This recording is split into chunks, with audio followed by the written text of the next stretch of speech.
അസ്സലാമു അലൈക്കും. ഇന്ന് ഞാൻ നിങ്ങളായിട്ട് ഷെയർ ചെയ്യാൻ പോണത് 1 കപ്പ് റവ കൊണ്ട് വളരെ എളുപ്പത്തിൽ തയ്യാറാക്കണ ഒരു ബ്രേക്ക്ഫാസ്റ്റിൻ്റെ റെസിപ്പിയാണ്. നോക്കാം നമുക്ക് എങ്ങനെയാണ് ഉണ്ടാക്കണതെന്ന്. അതിനായിട്ട് നമുക്ക് വേണ്ടത് 1 കപ്പ് റവ, പിന്നെ നമുക്ക് വേണ്ടത് ഒരു 1/2 കപ്പ് തൈര്, പിന്നെ ഒരു 1/2 കപ്പ് വെള്ളം. ഇവ ചേർത്ത് നന്നായിട്ട് മിക്സിയിൽ അടിച്ചെടുക്കാം. ഇനി വെള്ളത്തിൻ്റെ അളവ് നമ്മൾ നോക്കുക, ദോശയുടെ ഒരു പരുവത്തിലാണ് വേണ്ടത്. അപ്പം നമ്മൾക്ക് വേണമെങ്കിൽ കുറച്ചുകൂടെ, ഇപ്പോൾ ഇത് ബാറ്റർ കുറച്ച് തിക്കായിട്ടാണ് ഇരിക്കുന്നത്. അപ്പോൾ അതുകൊണ്ട് ഞാൻ ഒരു 2 ടേബിൾ സ്പൂൺ വെള്ളം കൂടെ ഒഴിച്ചിട്ട് ഒന്ന് മിക്സിയിൽ തന്നെ ഒഴിച്ചിട്ട് ഒന്ന് അതിലേക്ക് ചേർത്ത് കൊടുക്കുന്നുണ്ട് കേട്ടോ.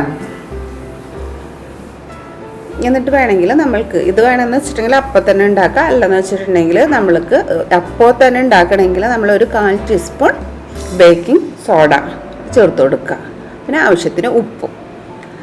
അതല്ല നിങ്ങൾക്ക് ബേക്കിംഗ് സോഡ ചേർക്കണ്ട എങ്കിൽ അതൊരു അരമണിക്കൂർ റെസ്റ്റ് ചെയ്യാൻ വേണ്ടി വെക്കാം. ഇത്രയേ ഉള്ളൂ. ഇനി നമുക്ക് ഇപ്പം തന്നെ ഇത് ഉണ്ടാക്കി തുടങ്ങാം. പിന്നെ നമ്മൾ ബേക്കിംഗ് സോഡ ഇട്ട് കൊടുത്തതിന് ശേഷം അതിൻ്റെ മുകളിലേക്ക് കുറച്ച് വെള്ളം ഒഴിച്ചു കൊടുക്കുക. അപ്പോൾ പെട്ടെന്ന് തന്നെ അത് പതഞ്ഞ് പൊന്തി കിട്ടും. അതല്ല എങ്കിൽ നമ്മൾ പെട്ടെന്ന് മിക്സ് ചെയ്യുമ്പോൾ കട്ടയായിട്ട് അവിടെ ഇവിടെയൊക്കെ മാവിൻ്റെ പല ഭാഗങ്ങളിലായിട്ട് കിടക്കും. അപ്പോൾ ഇങ്ങനെ വെള്ളം ഒഴിച്ചു കൊടുത്തിട്ടുണ്ടെങ്കിൽ ഈവണായിട്ട് സ്പ്രെഡായി കിട്ടും. ഞാനിപ്പോൾ ഇവിടെ ഒരു ദോശച്ചട്ടി വെച്ച് കൊടുത്തിട്ടുണ്ട്. ഇനിയിപ്പോൾ ദോശച്ചട്ടി നന്നായിട്ട് ചൂടായി കഴിയുമ്പോൾ നമ്മൾ സാധാരണ ദോശ ഉണ്ടാക്കണ പോലെ തന്നെ ഒരു തവി മാവ് ഒഴിച്ചു കൊടുക്കുക. എന്നിട്ട് നന്നായിട്ടൊന്ന് പരത്തിയെടുക്കുക. എന്നിട്ട് നമ്മളൊന്ന് മൂടി വെച്ചിട്ട് വേണം ഇത് കുക്ക് ചെയ്തെടുക്കാൻ വേണ്ടിയിട്ട്. കാരണം മൂടി വെക്കുമ്പോൾ പെട്ടെന്ന് തന്നെ നമുക്കിത് ആയി കിട്ടും. നമ്മളിതിൽ ഓയിൽ അതൊന്നും സ്പ്രെഡ് ചെയ്യണില്ല. ഇതേപോലെ തന്നെ നമുക്ക് ബാക്കിയുള്ള മാവും ഇതേപോലെ തന്നെ ദോശ ചുട്ടെടുക്കുക.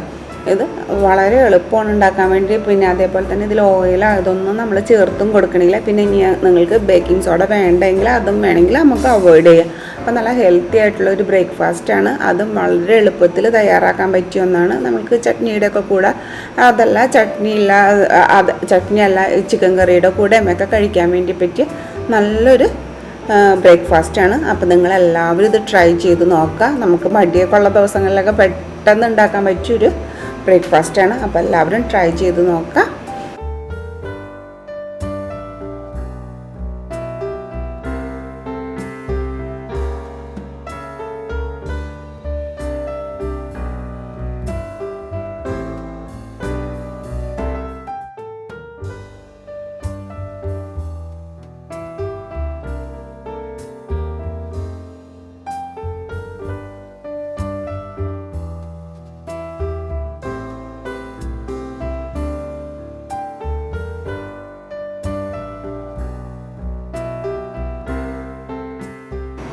പിന്നെ എപ്പോഴും പറയണത് പോലെ നിങ്ങൾക്ക് ഈ റെസിപ്പി ഇഷ്ടമായിട്ടുണ്ടെങ്കിൽ ഫ്രണ്ട്സിനും റിലേറ്റീവ്സിനൊക്കെ ഒന്ന് ഷെയർ ചെയ്ത് കൊടുക്കുക. പിന്നെ അതേപോലെ തന്നെ ഒന്ന് സബ്സ്ക്രൈബ് ചെയ്തൊന്ന് സപ്പോർട്ട് ചെയ്യുക.